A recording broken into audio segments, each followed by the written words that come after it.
अस्सलाम वालेकुम दोस्तों, मैं हूं ज़िया मुगल और आप देख रहे हैं आपका अपना यूट्यूब चैनल दी गार्डनिंग हब। उम्मीद करता हूं आप सब खैरियत से होंगे।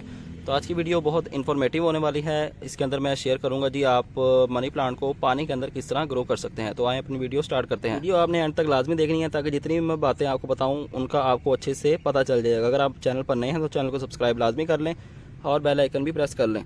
तो सबसे पहले बात करते हैं जी मनी प्लांट के ऊपर, मनी प्लांट की प्रोपागेशन के बारे में। मनी प्लांट को आप दो तरह से प्रोपागेट कर सकते हैं। एक तो पानी के अंदर, सिंपल इसकी ब्रांच उतारें, ब्रांच इसकी काटें, पानी के अंदर रख दें और ये अपनी रूटिंग बहुत तेज़ी के साथ बहुत जल्दी स्टार्ट कर लेता है। दूसरा मेथड ये है कि पानी के बजाय आपने यूज़ करनी है मट्टी के अंदर इसकी कटिंग लगा दें, तो वो भी इंशाल्लाह 15 से 20 दिन के अंदर कटिंग्स हमारी रेडी हो जाती है।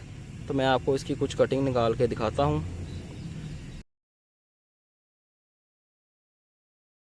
तो ये आप देख सकते हैं वाइट सी रूट्स हर प्लांट के साथ, हर कटिंग के साथ बन गई है। तो इसका मतलब ये कि कटिंग हमारी अच्छे से सक्सेसफुल हो गई है।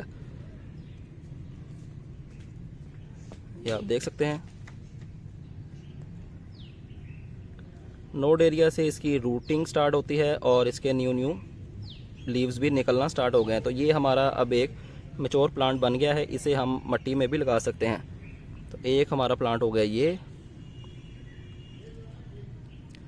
एक हमारा प्लांट हो गया जी ये आप देखें रूट्स इसकी निकली हैं जी नोड एरिया से। जैसा कि मैं आपको बताता हूँ कि नोड एरिया ज़मीन के अंदर या पानी के अंदर होना लाजमी है। नोड एरिया से ही इसकी रूट्स निकलती हैं और नोड एरिया से ही इसकी शूट्स निकलती हैं फ्यूचर में। तो नोड एरिया होना लाजमी है। जो भी आप कटिंग लगा रहे हैं उसका नोड एरिया होना लाजमी है। तो ये आप देखें माशाल्लाह कितनी लंबी सी वाइट सी रूट्स इसकी निकल आई हैं। अब इसको दोबारा से बोतल में डालते हैं। शीशे की कोई भी बोतल ले लें या कोई भी जार ले लें शीशे का, उसके अंदर पानी भरें और इसकी 3 से 4 इंच की कटिंग उतार लें या 6 से 7 इंच की कटिंग उतार लें, 10 से 12 इंच की कटिंग उतार लें, जितनी मर्जी साइज़ की कटिंग इसकी उतार लें। इसको पानी के अंदर प्लेस कर दें और इसे रख दें शेडी एरिया में, सनलाइट के अंदर, यानी सूरज की धूप के अंदर आपने इसे नहीं रखना, नहीं तो पानी के अंदर फंगस आ जाएगा और हमारी कटिंग जो है वो फेल हो सकती है।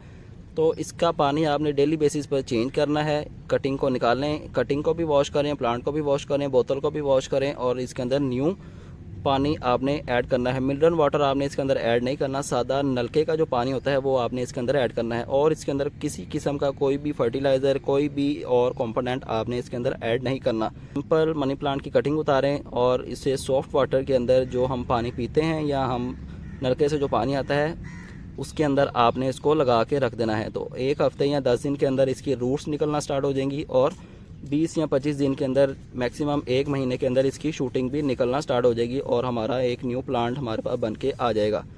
इसकी आप अगर इतनी सी कटिंग भी ले लेंगे, यानी अगर इसे मैं यहाँ से कट करके लगा देता हूँ तो भी इसकी ग्रोथ स्टार्ट हो जाएगी और हमारे पास एक न्यू प्लांट बन के आ जाएगा। क्योंकि एक नोड एरिया ये है जहाँ से फ्यूचर में रूट्स निकलेंगी और एक नोड एरिया ये है जहाँ से फ्यूचर में इसकी शूट निकलेगी, न्यू ब्रांच निकलेगी, न्यू हमारा यहाँ से प्लांट बन जाएगा एक। तो एक नोड एरिया ज़मीन के अंदर होना लाजमी है, मिनिमम एक नोड एरिया, और एक ही नोड एरिया ज़मीन से बाहर होना लाजमी है। तो इतनी सी बात है जी मनी प्लांट को ग्रो करने की, मनी प्लांट को प्रोपागेट करने की। बहुत ज़्यादा ईजी टू ग्रो है, ईजी टू प्रोपागेट है ये। इसकी अगर इतनी सी ब्रांच भी लगा दी जाए तो भी ये ग्रो कर लेती है और हमारे पास न्यू प्लांट बन के आ जाता है। बड़ी से बड़ी ब्रांच भी आप इसकी लगा सकते हैं, छोटी से छोटी ब्रांच भी आप इसकी लगा सकते हैं। तो ये आप देख सकते हैं इसकी माशाल्लाह काफ़ी अच्छे से रूट्स डेवलप हो गई हैं। अब इसे चाहें तो हम किसी और जगह पे, किसी बड़ी जगह पे भी शिफ्ट कर सकते हैं। तो उम्मीद करता हूँ आपको वीडियो पसंद आई होगी। चैनल पर नए हैं तो चैनल को सब्सक्राइब लाजमी करें और बेल आइकन भी प्रेस कर लें। तो आपसे मुलाकात होगी इंशाल्लाह नेक्स्ट वीडियो में किसी नए टॉपिक के साथ। अपना ख्याल रखें और मुझे दीजिए इजाज़त। अल्लाह हाफिज़।